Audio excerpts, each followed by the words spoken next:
do Salmo 105, versículo 1 diz: louvai ao Senhor, invocai o seu nome, fazei conhecidas as suas obras entre os povos. Deus não quer ninguém dando mau testemunho não, pessoal. Ah, mas eu sou da igreja tal, e Deus não me abençoa. Isso não é verdade. Deus já abençoou. Você tem que olhar de maneira positiva.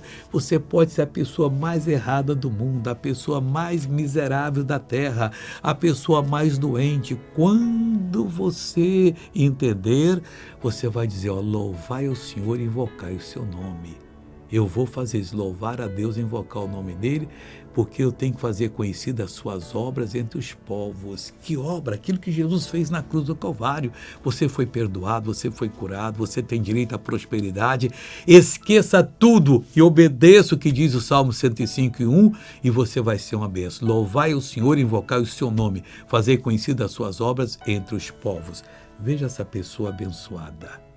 Missionário, eu levantava meu braço, mas quando eu ia levantar, doía muito. E agora, ó, para a honra e glória do Senhor Jesus. Ó. Aleluia, glória a Deus.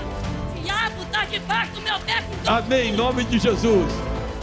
Eu vim agora para lhe abençoar. Pai, toca nessa pessoa em nome de Jesus. Cura, liberta, tudo para a tua glória. Obrigado e amém.